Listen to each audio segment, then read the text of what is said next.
대용아, 내가 나를 지켜주니 마음이 한결 놓이는구나. 달빛만이 비추는 어두운 방 안, 겁먹은 얼굴을 한 그녀가 대용이의 품에 바싹 다가서자 뽀얀 살결이 그의 눈에 더 선명하게 들어왔습니다. 대용이는 여자의 맨살을 이렇게 가까이서 보는 것이 처음이었던 터라 매우 긴장하고 있었습니다. 대용이는 무엇 때문에 마님과 한방에서 하룻밤을 보내고 있는 것일까요?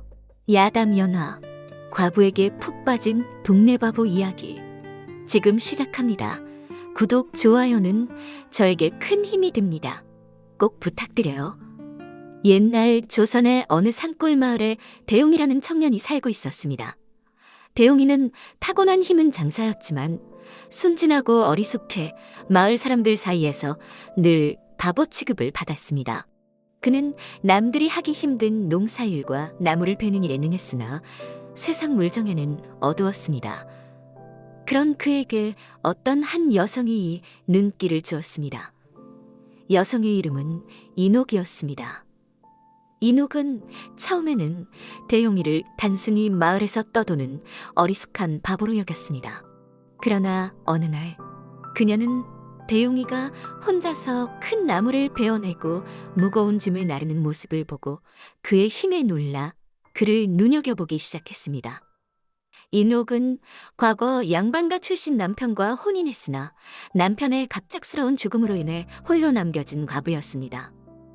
너무 정정했던 사내여서 그런지 아내의 음기가 너무 강해서 일찍 갔다는 둥 마을에는 여러 소문이 돌았습니다.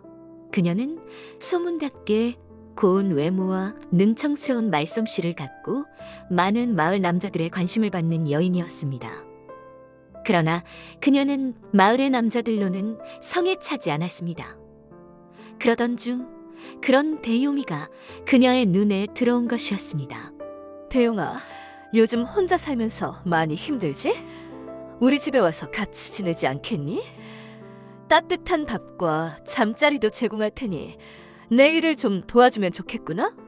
과부의 달콤한 제안에 대용이는 처음엔 망설였습니다. 그리고 인옥이 뒤이어 말했습니다. 너에게 조그만 빚이 있다고 들었다. 그것도 갚아주겠다. 아니, 그걸 어떻게... 정말 그걸 갚아주신다고요? 대용은 놀랐습니다. 얼마 전 쌀을 빌리는 대가로 상인에게 서명을 해줬으나 그것은 큰 금액을 빌리는 계약서였던 것이었습니다. 힘들었던 그에게 이 제안은 큰 위안처럼 느껴졌습니다. 결국 대용이는 과부의 집으로 들어가 함께 살게 되었습니다.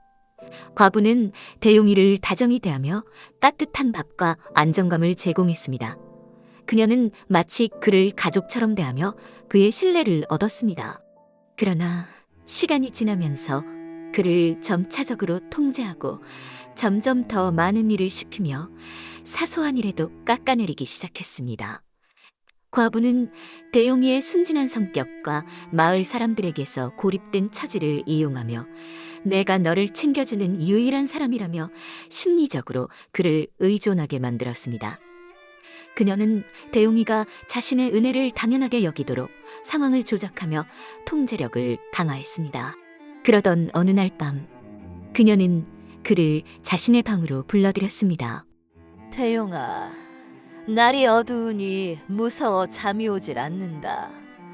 내가 옆에서 있어주면 좋겠구나. 대용이는 처음엔 당황했지만 과부의 간곡한 요청과 내가 나를 지켜주지 않으면 나는 너무 불안하다는 말에 설득당해 그녀의 방에서 하룻밤을 보냈습니다. 그는 그녀를 돕고 있다는 안도감과 자신의 상황에서 벗어날 수 없다는 무력감 사이에서 혼란스러워했습니다. 이후 과부는 점점 더 대담해져 대용이를 자신의 밤일에도 이용했습니다. 그녀는 이건 우리 둘만의 비밀이라며 그의 순진함을 철저히 악용했고 대용이는 점점 더 그녀의 요구를 거부할 수 없는 상황에 빠져들었습니다. 그는 스스로의 처지를 자각했지만 몸도 마음도 이미 자신의 것이 아니었습니다.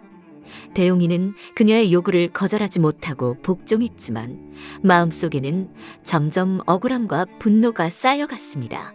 그녀는 대용이가 맡은 일을 완벽히 해내고도 쉬고 있을 때마다 불만을 드러냈습니다. 힘 좋은 것 빼고는 아무 쓸모가 없구나. 내가 그렇게 느릿느릿하게 움직이니 내가 왜 너를 걷어줬는지 모르겠구나. 제대로 된 사내라면 일을 더 부지런히 해야 할 게다. 대용이는 그녀의 모욕적인 말에 속으로 억울함이 쌓였지만 그녀의 도움을 받고 있다는 이유로 아무 말 없이 묵묵히 일을 해냈습니다. 그러나 과부의 탐욕은 날이 갈수록 커져갔습니다. 그녀는 대용이에게 온종일 농사일과 집안일을 시키면서도 마을 사람들에게는 대용이를 무능한 사람처럼 험담했습니다.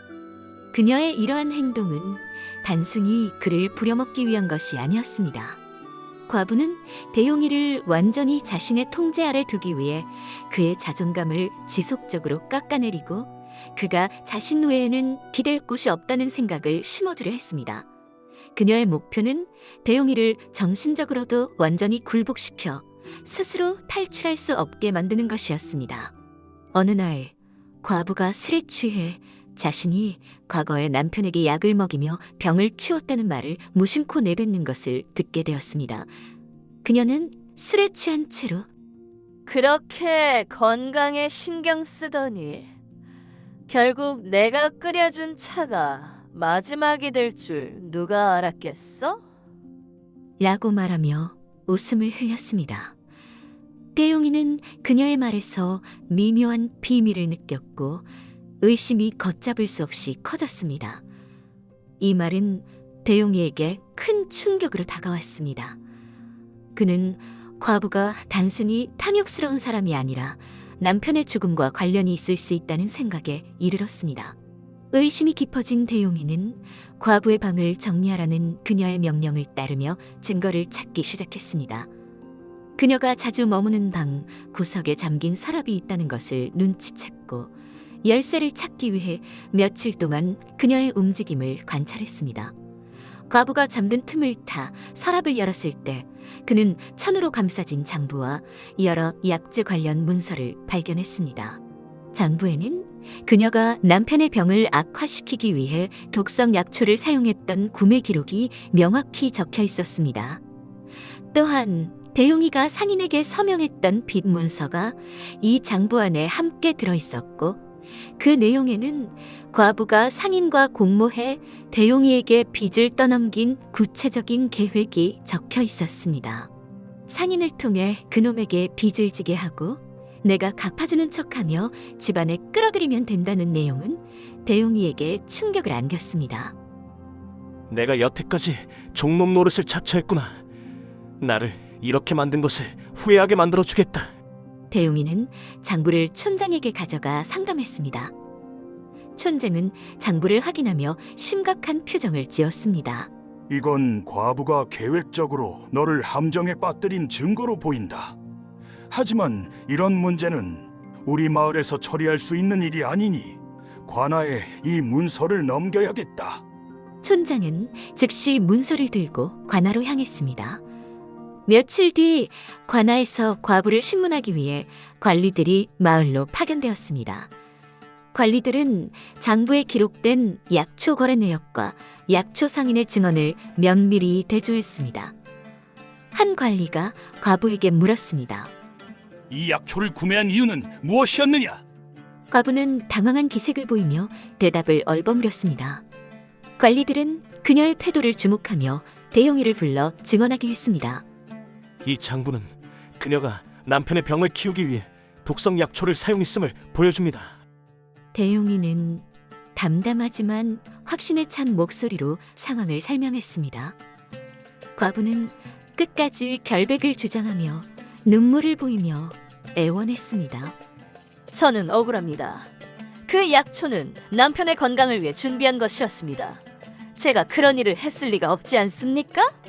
그러나 관리들은 그녀의 말을 일축했습니다. 그렇다면 왜 약초 상인이 치료 목적과 거리가 먼 독성을 가진 약초라고 증언하겠느냐? 그리고 이 장부의 기록은 무엇이냐? 과부는 더 이상 변명할 여지가 없었고 떨리는 목소리로 모두 오해입니다. 누군가 저를 함정에 빠뜨리라는 것이 분명합니다. 라고 했지만 그녀의 눈물은 더 이상 아무도 설득하지 못했습니다. 약초 상인은 관리들에게 증언하며 말했습니다. 이 약초는 분명 독성이 강한 것으로 일반적인 치료 목적과는 거리가 멉니다. 관리들은 이 증언과 장부를 교차 검토하며 그녀의 범죄를 명백히 드러냈습니다. 결국 과부는 더 이상 변명하려지를 잃었습니다. 과부 인옥은 남편 독살과 사기 혐의로 재산 몰수와 유배형에 처할 것이다. 관아의 판결은 마을 사람들 앞에서 내려졌고 과부는 절망에 빠진 채 울부짖었으나 누구도 그녀를 동정하지 않았습니다. 마을 사람들은 그녀가 떠나는 날 집 앞에 모여 차갑게 그녀를 바라보았습니다.